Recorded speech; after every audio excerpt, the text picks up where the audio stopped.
Right. Do tell me but how we're going to arrange this and what you'd like me to do. Yeah.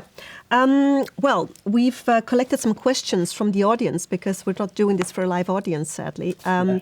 But we've had some questions, so I will be asking those. We've made a selection, and I will, of course, present some of my own, but it will be mostly be, I hope that this is something that will be agreeable to you, what we want to Yes, talk very, about. very agreeable. Very agreeable. Yeah, and we want to talk about your whole career because this is a retrospective here at CINEMATEK in Yeah. collaboration with the Millennium Festival, and we want to take the opportunity to talk about, anything that we feel we want to talk about now. It could be something from your early working days, more recent films, or particular themes, or.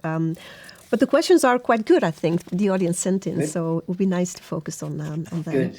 And hello to everyone else is there as well. Zlatana particularly, who has been very helpful and encouraging, and a real pleasure to be in touch with. But anyway, and thanks for doing the retrospective, and it's a real privilege. So thank you. Yeah, it's actually our privilege. We're really happy. I'm just I'm going to show our nice booklet that we have. And the wind that shakes the barley is on the cover, but it's 31 films. It's television work a bit, but it's also I think just one of your films is not in the program, but it's 31 in total, and it's from Kathy Come Home till the Old Oak. So right, wow, yeah, we are very pleased. Well.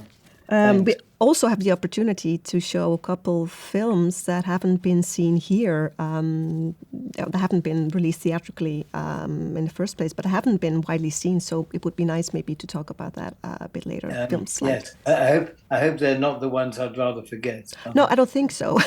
Like it's The Gamekeeper is one of them. It's not too bad. It's a good book. Yeah.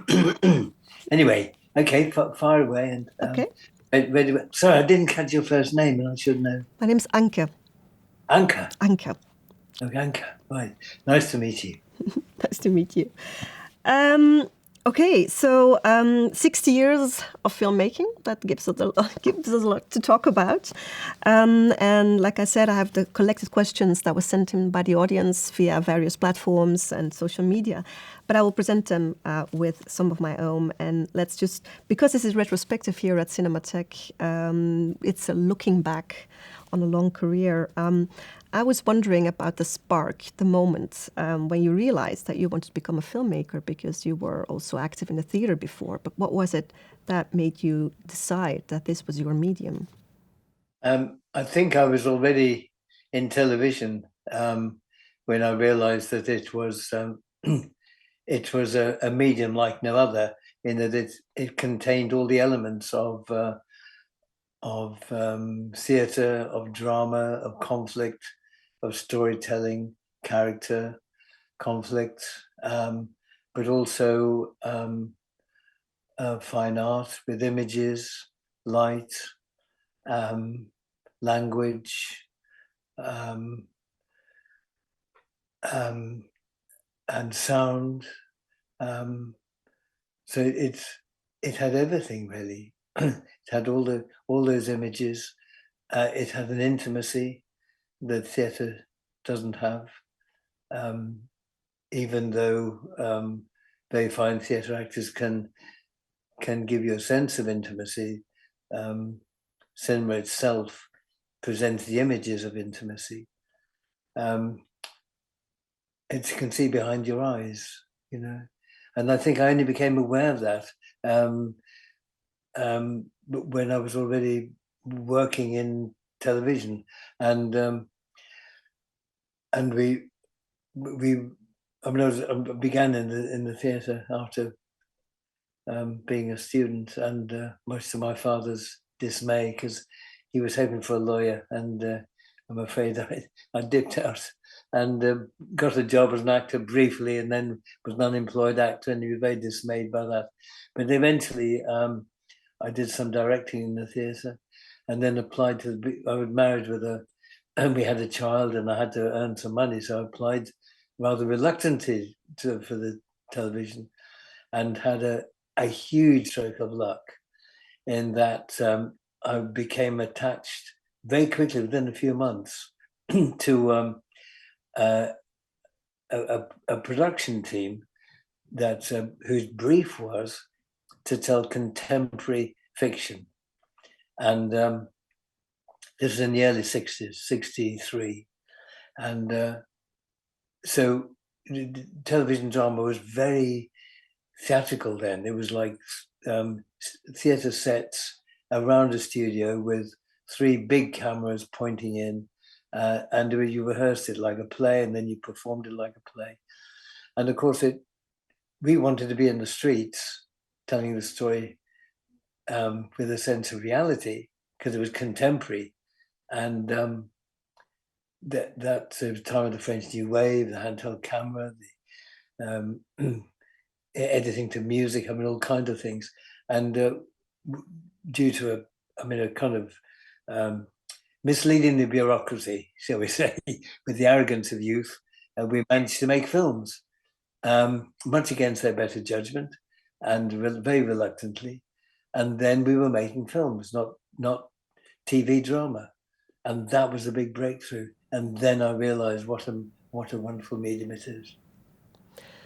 There was from the beginning, I think, a lot of response to the films that you made, those Wednesday plays or the films that you made, because you were making contemporary fiction, like you've just said, but also because there was a discussion from the beginning that there was this tension between, well, what they say was facts and fiction.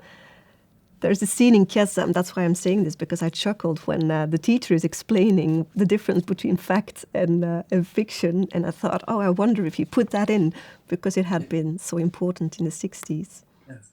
Well, there was a way the right wing attacked us, because it was, there was a long theatre tradition of that. A wonderful theatre director called Joan Littlewood did a very famous production called Oh, What a Lovely War, which was about the horrors of the First World War. But it was done as a Pierrot show at the end of the pier. And while they were singing happy songs, we don't want to lose you, but we think you ought to go, encouraging young men to go and fight. At the same time, they ran the statistics across the top of the screen, the stage, or the bottom, I can't remember which, of how many were killed, and how many were slaughtered, and how many suffered from the impacts of gas, and so on. And it was a contrast. And we shamelessly borrowed that and had documentary interviews cut into the fiction. So it was nobody attacked Joan Littlewood for saying what's true and what isn't. But they attacked us because we tackled issues like homelessness, like termination of pregnancies, which was illegal at the time, but there was a movement to make it legal. And we told stories like that. And of course, the right wing hated that. And they sort of subversive. And the BBC should not be funding such challenges to the state. So immediately we had a taste for opposition. And again, being young, we thought, well, come on, let's have the fight.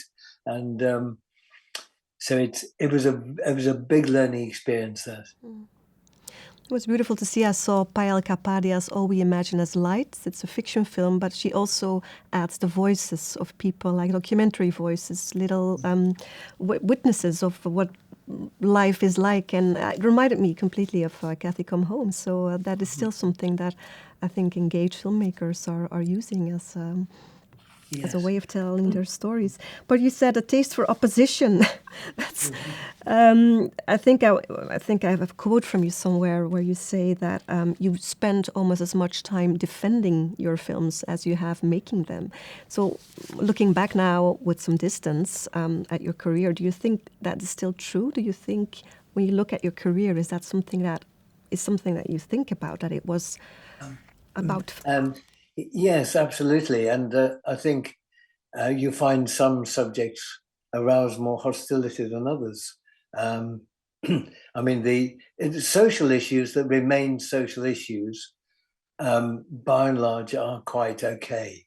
I mean, Kathy Come Home was, in a way, was a social democrat film. It didn't challenge the ownership of land. It didn't challenge the ownership of the building industry, who decides what is built and for whom.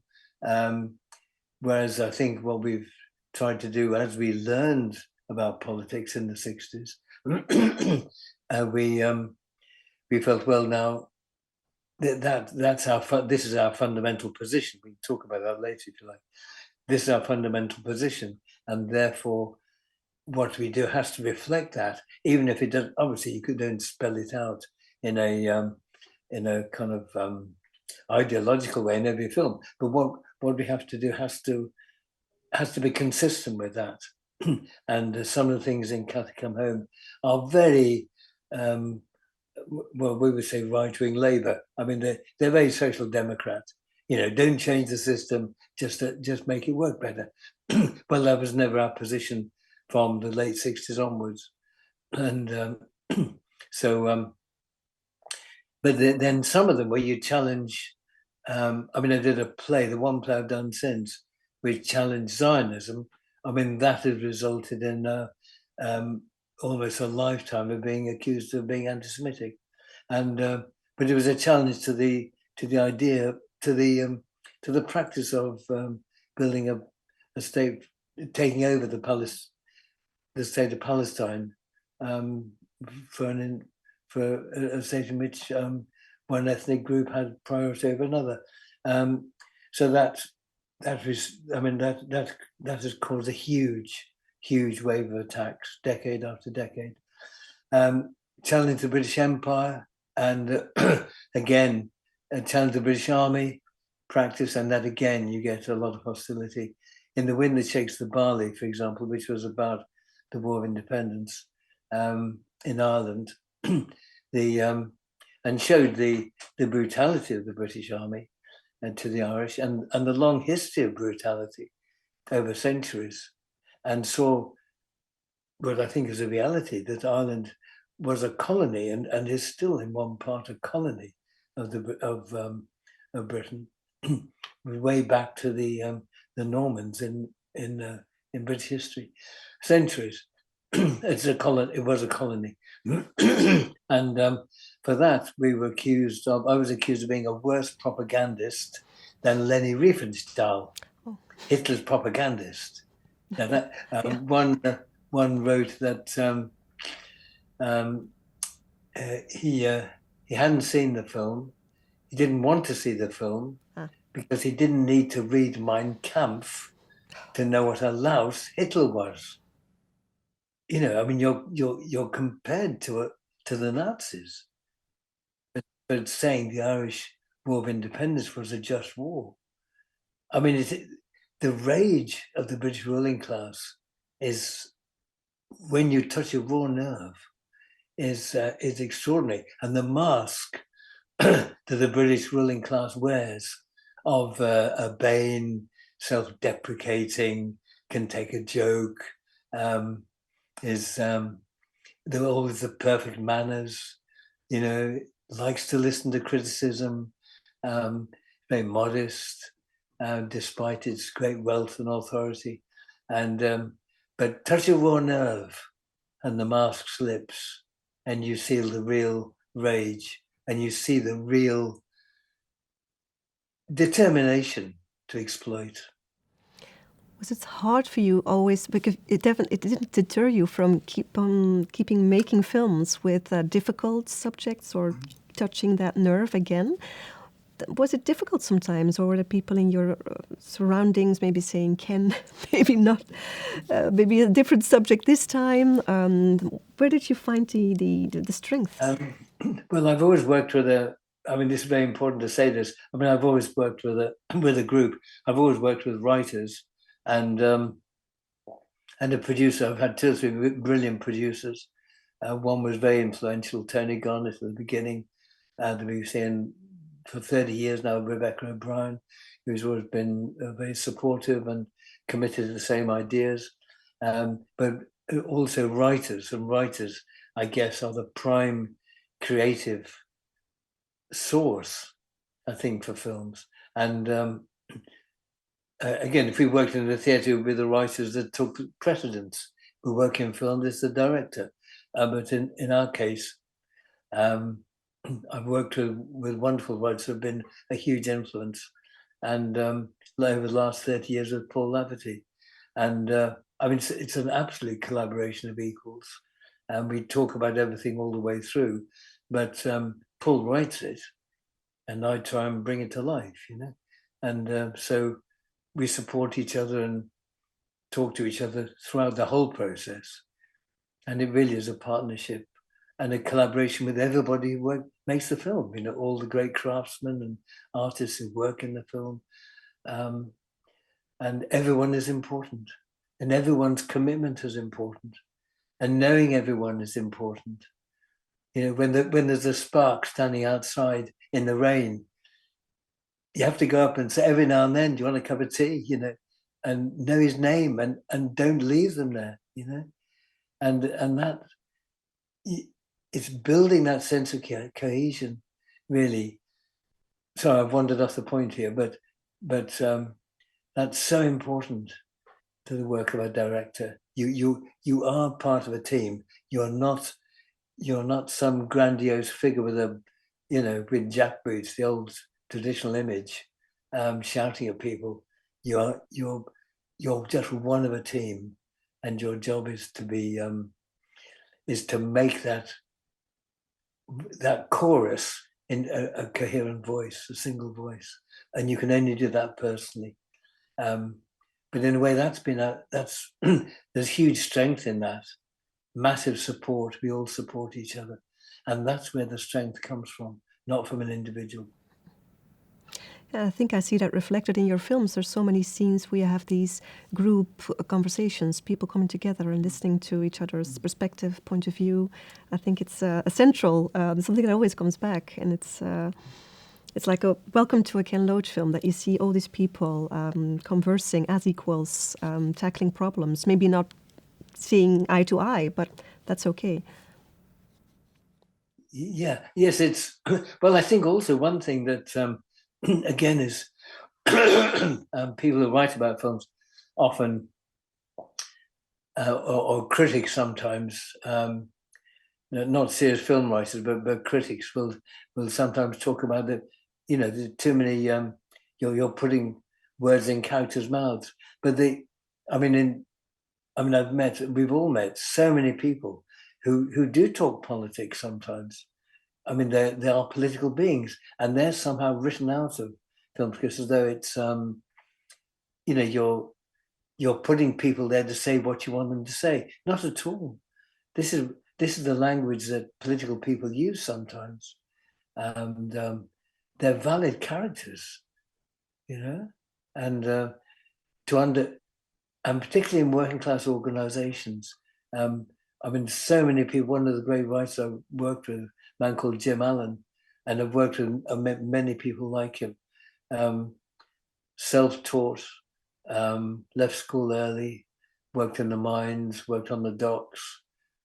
He had a book, so many books in his house, and unlike me, he'd read them all, and knew his history, knew his working class history, could quote, understood it, understood the theories, and would talk brilliantly, but in the language of ordinary people, not academic language, in the language that touched people. And I think that's what we tried to do. That's how he wrote, and I guess that's what we try to do too. Mm-hmm. Yeah, maybe, and there is maybe the political conversations, but what I also see in your films are moments, little bits of humor, people just talking about the small things in life, and giving it a very, well, it makes it more real, of course, but also you, in a sense, you feel you get to know actual rounded characters because they are doing these or talking about small things in life. Well, I think you have to touch people, you have to connect to people's feelings, and you have to share the laughter, as you say, but you also have to share the sadness and the grief and the anger sometimes, and the struggles. the terrible choices people have, and I mean, through that you build solidarity.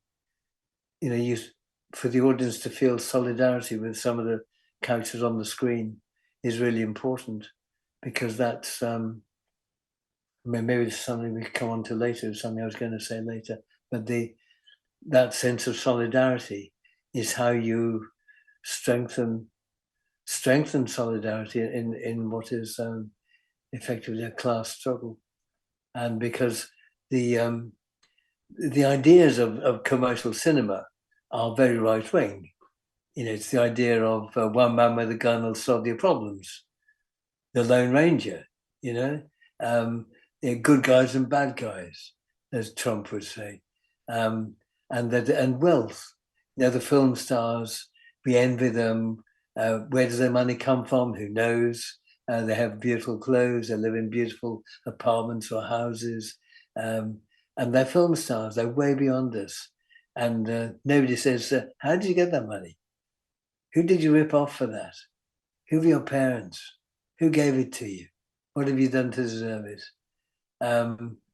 Why are you entitled to be so rich and others seem to be so poor?" But you never see the poverty. You rarely, not for real anyway. I mean, you might see them as extras, so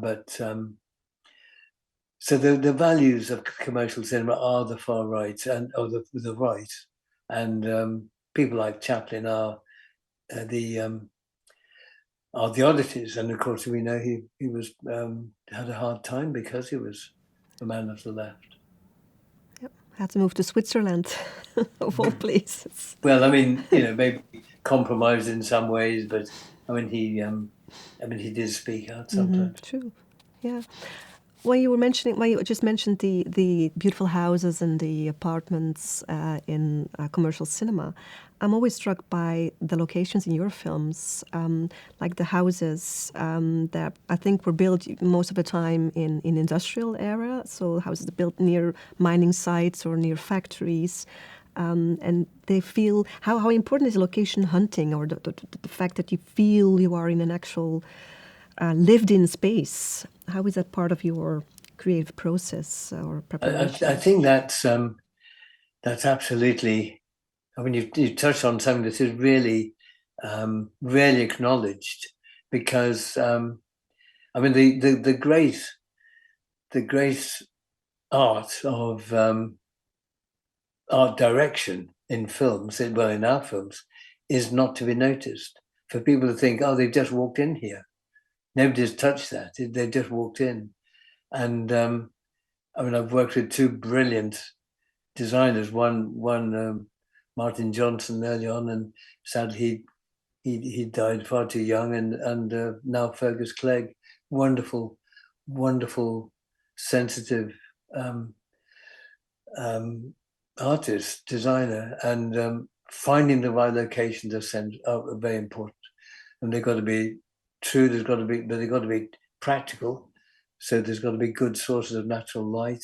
It's got to be big enough so that you don't have to put a wide angle lens on to get good shots. Or there's doorways you can shoot through. It'll work practically. And then the interiors, what are in fact carefully designed so that the colors are a good background for skin tones, that it's not too cluttered. And yet a lot of working class interiors are very cluttered. So it's got to give the appearance of that, but not have every shot full of, something red, something blue, something yellow that distracts from the image you want. So the light and the image and the framing of the image and the lens you use are very precisely considered. Because if you use the wrong lens, as you know, a wide angle lens too close, and your people are like objects, like butterflies in a cage, in a glass cage, and yet you want an image that will engage people, and it needs to feel close and sharing their thoughts and reading them, but yet when you're performing it, when for the actors, you can't put a camera too close because they've got to relate to the other person in the screen. So all those different considerations are in play, but nobody should ever think of that. So it's if it works, it's an art that conceals art. Yeah, because one of the questions from the audience was that your films, they feel so close to documentary. How do you do this? But in a way, you've told me. Yes, it's well, I think it's to do with the kind of performance you look for and finding that spontaneity and finding, I said that's the director's job really, is to, not having written a script, but having, in my case, talk to Paul at the beginning, different stages in the writing, but always,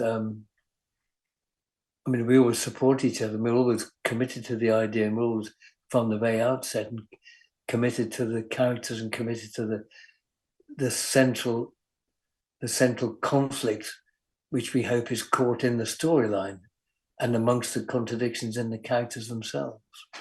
So we're committed to that, and then it's how do I bring these alive, and that's all to do with finding a sense of spontaneity. And one of the lessons I learned very early on in TV, I did a police series called Z-Cars, and again it was traditional television of the early '60s. So you rehearsed it for casting. The regulars, policemen were the regulars, they were there. You cast the other parts, you rehearsed it for 10 days, and then you did some, and there were little bits of film that were cut in to the studio when they were driving along the street. Otherwise, everything was in the studio. And I found that I had a read through, I did what everybody did, I had a read through, and then I directed it for 10 days. And I discovered that by the end of the 10 days, they were much worse than they were the read-through. Because the read-through, they heard it for the first time. And there was a sense of responding to the voices. So from then on, I said, no, we don't have read-throughs. And we'll do it in sequence. And gradually over the first few years, I realized you have to feed the scripts to the actors in chunks, because if there's a surprise, for example, towards the end of the film, and everyone knows what it is, it's not a surprise, And the hardest thing, even for the most brilliant actors to act, is the surprise. So if there is a surprise, we shoot the surprise, and then find a way to get back onto what is written. So there's all kinds of little ways of working that you discover or try to discover, but everyone is different and everybody responds differently. Yeah, for an actor, you need to put a lot of trust in you, because you have to be there for them, I guess, because they're very vulnerable in this process.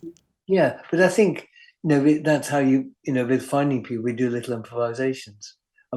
Asking someone to read something for an audition is ridiculous. When you choose people who read well, it's a silly way to cast, and yes, a lot of people do it. To me, it just makes no sense. But I want to find what's inside the person. How will they react? Well, what will the audience feel towards them when they're caught off guard? What's their instinct? And what's then? Who are they really? And what can I touch? That the audience will share. Will the audience care about them? Will they laugh with them? Will they cry with them?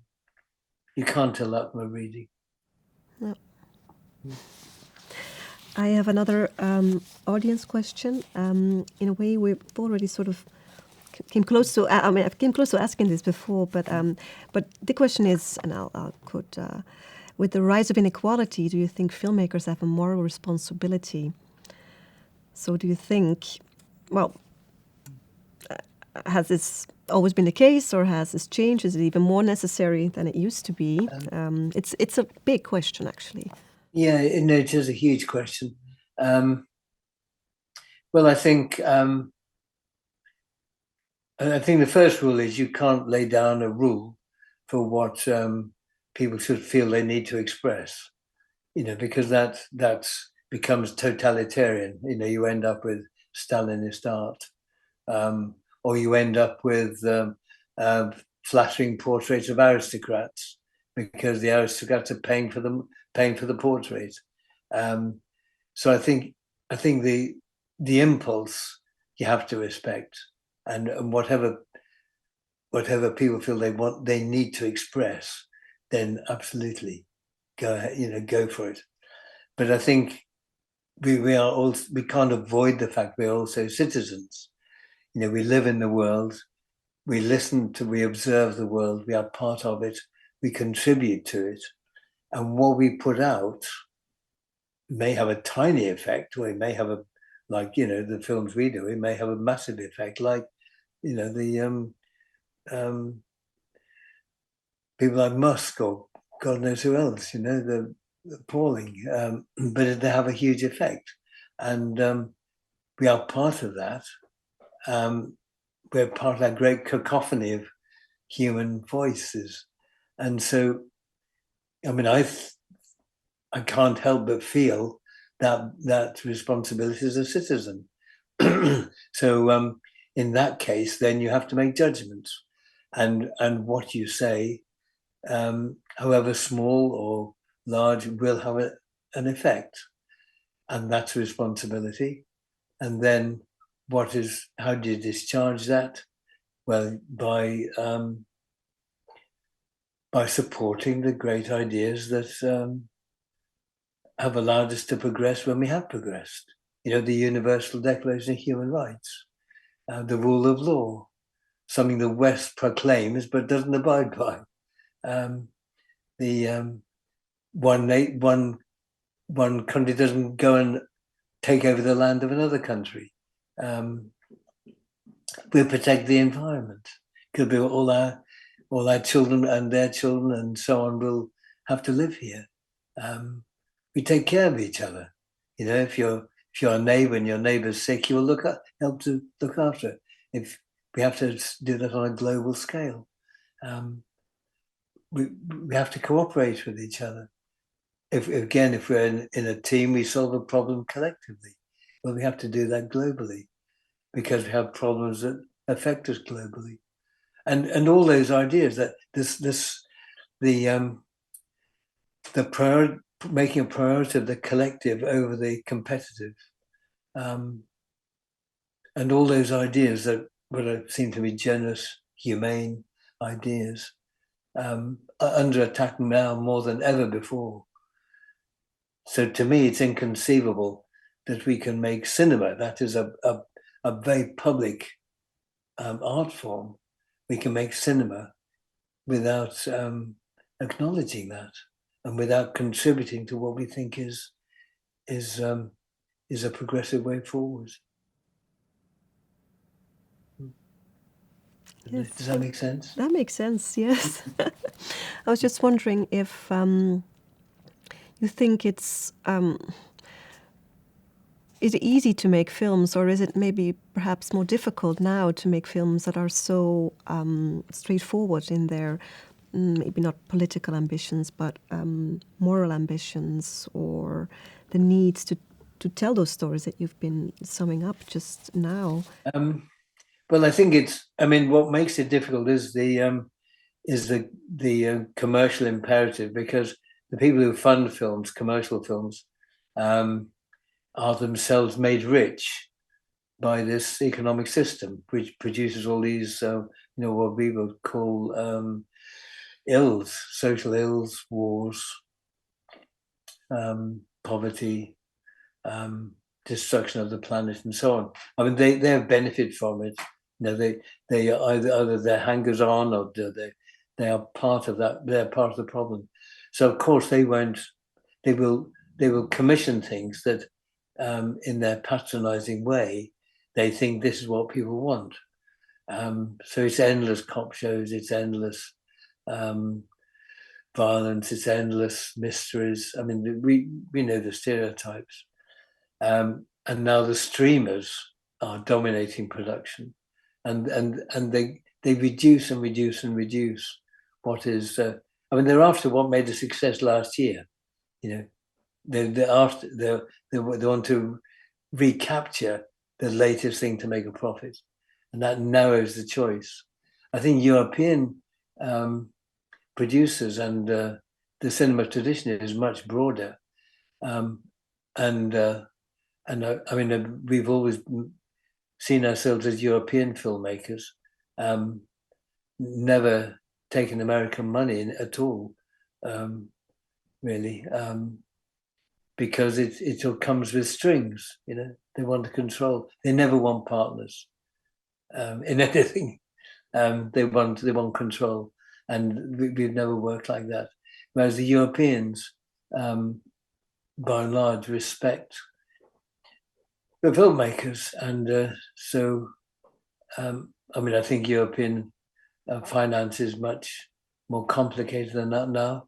But just from our personal experience, I mean, we're not expensive. I mean, we make films, you know, for comparatively small budgets, and but for that we've had freedom, and I'm sure it's available to other people if the right projects come along and you find the right people. And we've always worked with good people.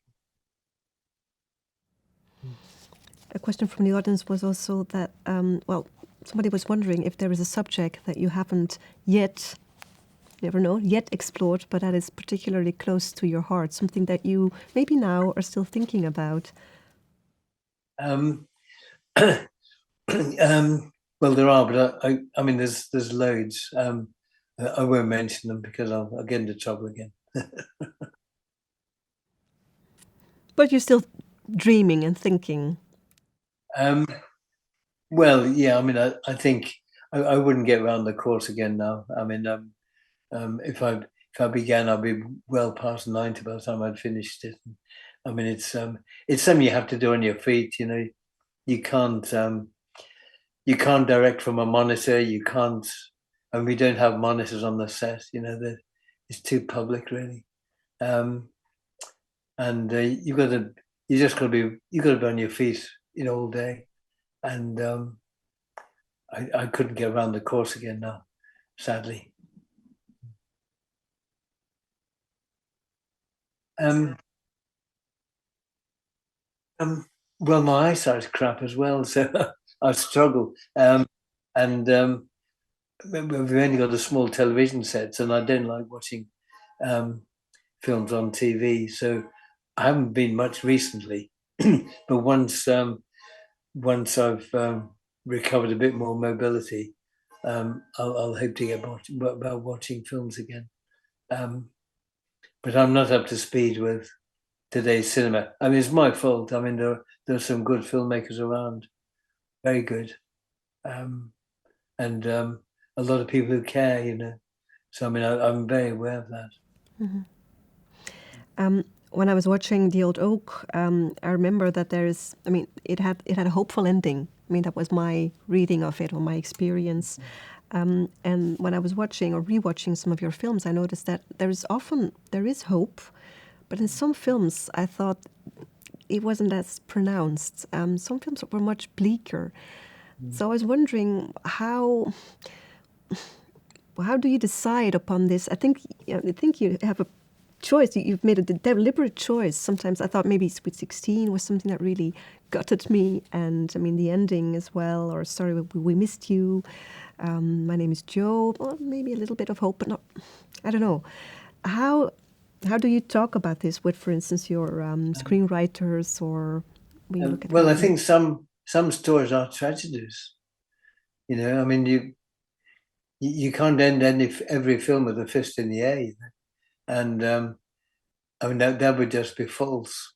Some stories are natural tragedies, and it's the tragedy that you stick a happy end or stick a glimmer of hope in.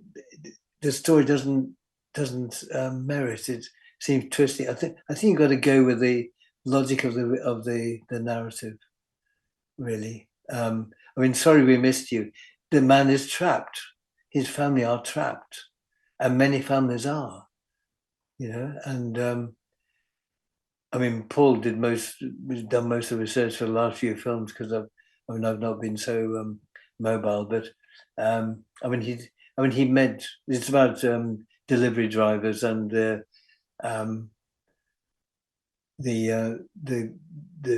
trick of their employment is that they're supposed to be self-employed, but in fact they are in fact workers for one company.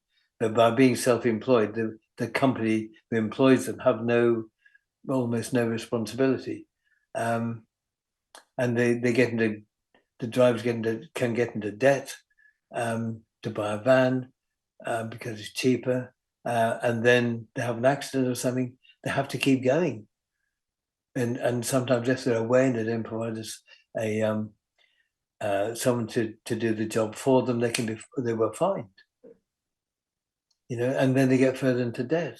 So they have to drive under every circumstance. I mean, Paul met people who was driving with a broken leg because he had to earn because he was so deep into debt, or they'd lose their house. So I mean, and people are trapped, and that's the reality, and that's what you want people to go away with.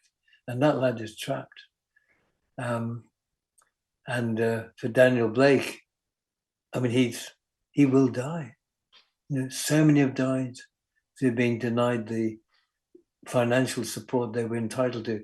And the Labour government is planning to do it again now. It's happening today, I think, where they will take money away from the poorest people in the land to show that, my God, you've got to work whether you can or not. And it's it's very funny. Sorry, this is a digression. But it's very funny. I don't know if the Social Democrat governments in your country talk in this way, but the Labour Party here, which is a right-wing Social Democrat party now, talks about the morality of work, and that people should be they should respect the dignity of labour. Therefore, they had to get a job. They never talk about the morality of living off earnings that you haven't worked for, like dividends. They never talk about the morality of the rich not working, and just sitting to receiving profits. They choose not to have a wealth tax. The morality applies only to the poor. You can be rich, not work, and that's quite moral. You can be poor, living in poverty, unable to work but forced to work, and that's for your moral good. I mean, the hypocrisy stinks. Gets you up in the morning at least. Yeah, it's the devaluation of labor in general, I guess, that is also often part of your films. You see people working in jobs that are not valued any longer, or that are changed maybe because now you could make a film about the jobs lost through AI and other new reorganizations. Yes, I mean it's how the system works. I mean they use technological advance not to make people's lives better, but to extract more profit. Invest in the technology, sack the workers. Where will they go? Who knows? Who cares?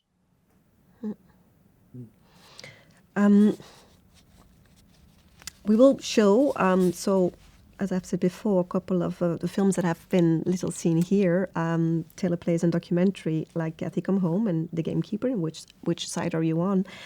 Could you say something about how the audience here should or could look at these films, maybe more about the context? Maybe we talked about Kathy Come Home a bit, but The Gamekeeper and which side are you on? Because maybe we need that to completely understand why they were made and how they were made in this particular way. Yes. Well, Kathy Come Home there was a housing crisis in the 60s, and post-war there was a probably the best Labour minister there's been, Aaron Bevan, Bevan, and he was, he founded the health service and was also Minister of Housing, and he planned housing developments with the best planners, with the best architects. They researched people's needs. They tried to make them in a way that was made good communities and close to work and facilities, doctors, schools, so on, transport. Now, this Labour government and the Tories before, they now have it's just for the builders, private builders, to build where they want, really, or they're changing the rules so they can build where they want, unplanned, with all those facilities that are not necessarily provided. So the housing, that was on its way in the 60s, and there was a housing crisis, and people were homeless. And the great tragedy at the time was that when a family was homeless, the local authority would house the mother and the children, but not the father. And families were split up. And that's what happened in Cathy Come Home. And that was a small change that was made, actually. So that was the context for that. And also the appalling way in which homeless families were treated. I mean, a consistent thread, really, throughout our political lives has been that poverty is seen as a crime. You know, you are to blame for your poverty. Which side he won was the miners' strike of 1984, and this is the most significant strike. It was not only the biggest strike since the war; it was the most significant for this reason.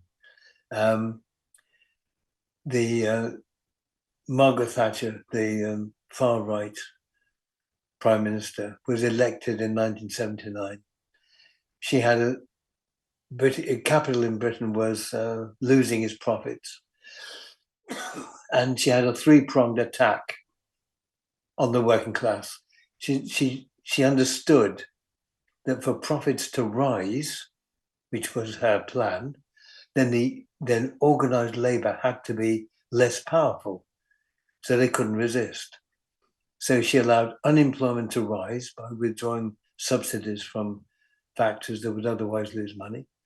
Factories closed, a lot of people had to work, unemployment. She provoked strikes where the unions were very weak. The unions lost, and one defeat followed another. And finally, she passed laws against the unions to make it more difficult for them to organize. And the result was the introduction of neoliberalism and a brutal exploitation, where the value of labor collapsed and profits rose. And that was the 80s. Well, the last trade union that stood in her way was the strongest union in the country, not the biggest, but the strongest, and that was the miners. And the miners had won big victories in the 1970s. The miners held a special place in people's affection because the work was dangerous. They had a long history of struggle. My family were miners. My father's family were miners. And they had a lot of respect, and everybody knew of the disasters in the pit when people would be killed. Thatcher left the miners till last. The miners' leader was a very principled man, and he wouldn't back down. And and it was publicly owned, and the mines were owned by the people. And Thatcher's instruction to the leader of the nationalized industry was close a pit where there was an agreement for it to stay open and not to close without consultation. He closed the pit without consultation. It was a challenge to the union. If you go and you can only defend that by going on strike, the agreement. You can defend that by going on strike. If you go on strike, we are prepared to defeat you. So you lose either way. If you don't go on strike, the pit closes, you've lost. If you go on strike, we've done everything we can to prepare. Police forces had special rules. Special ports were arranged to receive coal from other countries. With the black leg, with dockers who weren't real dockers, but who would handle the stuff, because the dockers was a strong union. And that was the struggle. And it lasted a year. And it began in the spring, and we made this film in the August. And it was an outpouring of creative talent. People wrote poems, people wrote songs. At grassroots level, amongst the people, there was a huge support for the miners. The trade union leaders didn't support them because the trade union leaders themselves had already done deals which only was about compensation. They didn't fight the factory closures. In fact, they did the opposite. The Labour leaders knew what was happening and again refused to support the miners. So it was on the one hand, you had the Thatcher government tacitly supported, discreetly supported by other union leaders and the leaders of the Labour Party, to their great shame. On the other hand, you had great support from the people, from the ordinary union members. And there was a struggle. It lasted a year. And in the end, the miners lost. But we did this film about 3 or 4 months in. There was still a feeling we could win. And I tried everything to make a film about it. When everyone turned it down. But I knew the producer of an arts program on ITV, the independent television, and I knew him, and I said, "Look, there's a great outpouring of creativity. Can we do a film about the songs and the poems?" Knowing what they were writing about, and he said yes. So fine, so that's what we made, and it was. I had a week to shoot it. Just had, I think, 5 days with Chris Menges, wonderful cameraman. And we went around, just 3 or 4 of us. We got meetings together, and singers and just the miners and their supporters, and just put it together. And this is what they were saying, and this is what they were writing about. These were the songs.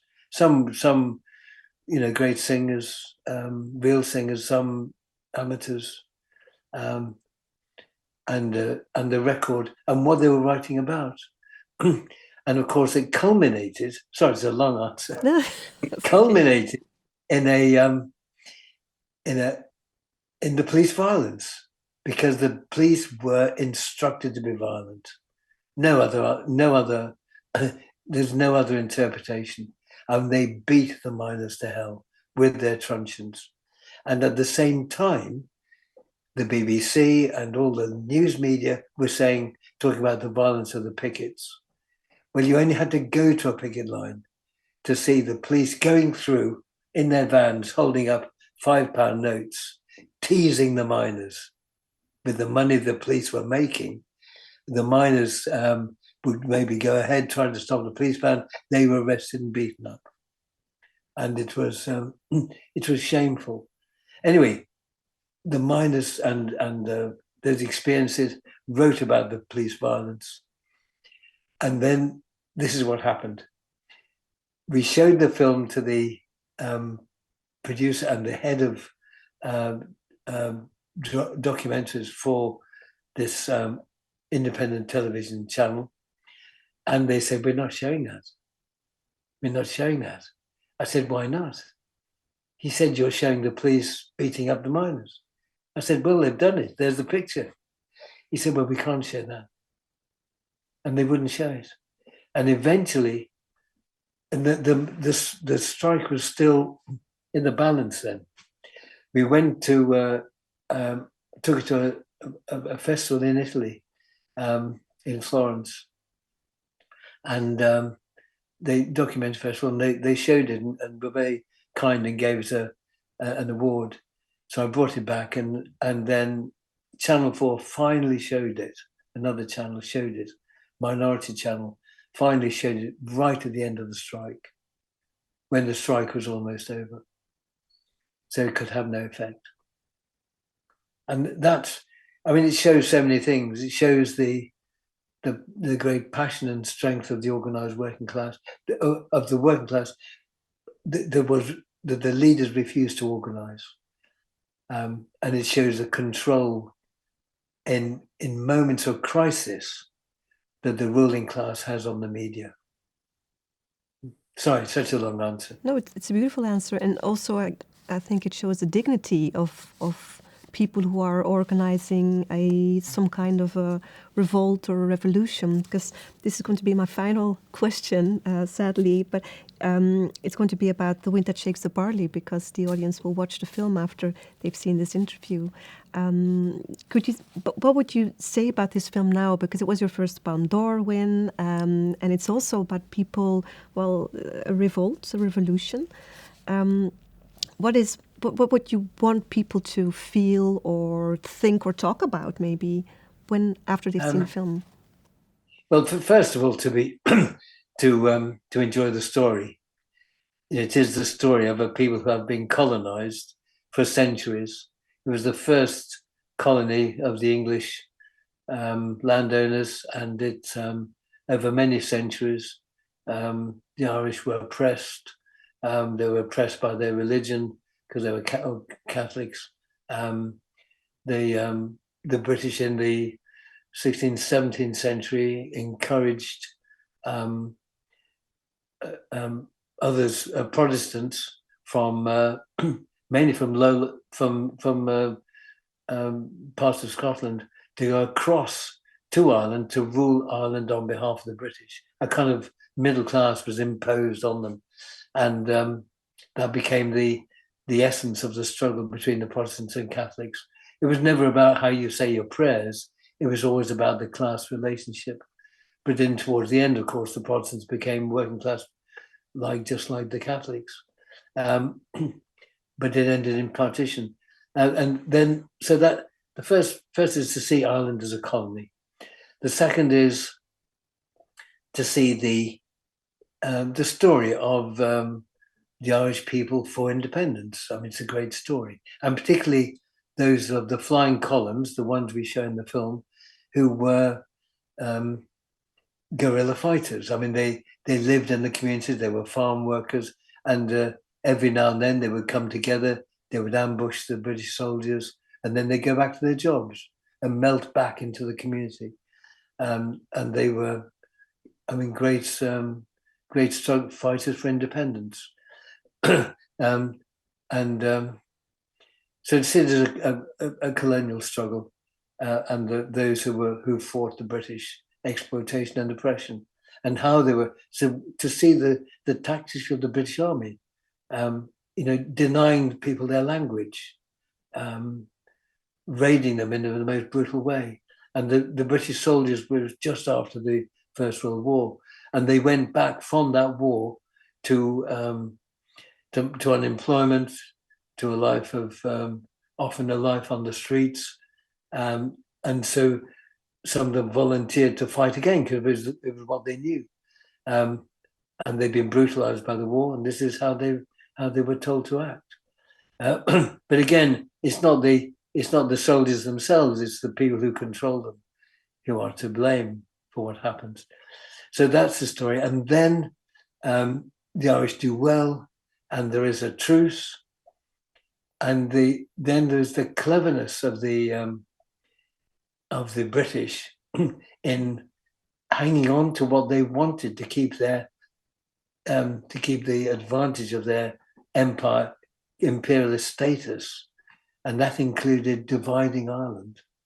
And Churchill, the old racist and imperialist, was at the heart of this negotiating team from the British, and of course, the partition of Ireland led to 100 years of tragedy for the North, and it's still there.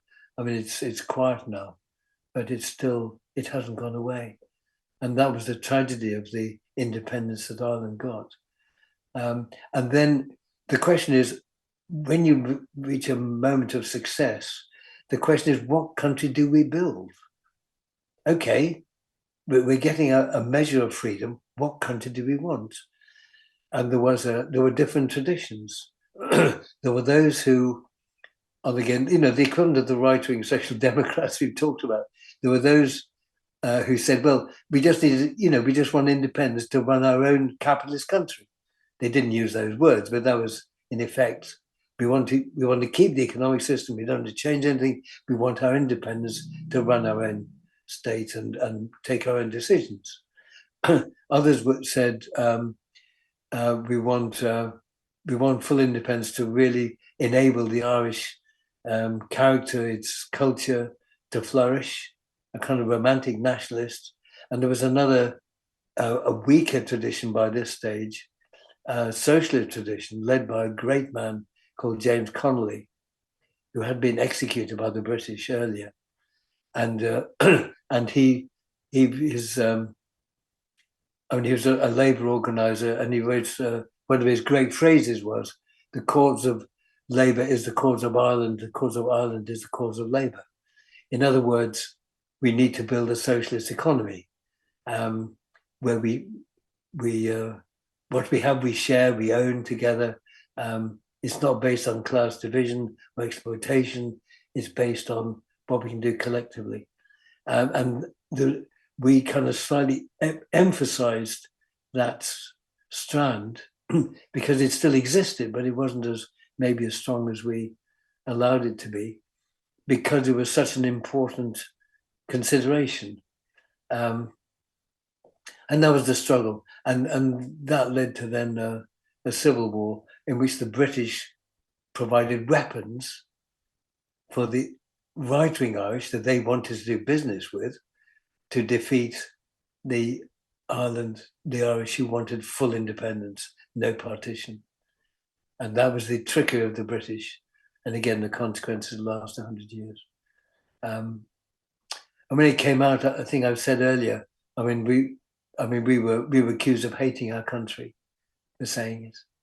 And we were, I was accused of being a worse propagandist than Leni Riefenstahl. I think your career speaks of the opposite, actually, love for the country, for the people, Well, I hope so. And hope for maybe a better society. Thank you so much we'll be enjoying the retrospective here in CINEMATEK, so your films will be shared by many people here. Thank you for this conversation. And it's a great pleasure, Anke. Really nice to talk to you. Nice Thanks a lot. to you. Thank you so much. And I hope people enjoy the films, and thank you once again to the CINEMATEK for putting the for showing them all, and to emphasize once again, I'm just one of a team. It's not me on my own.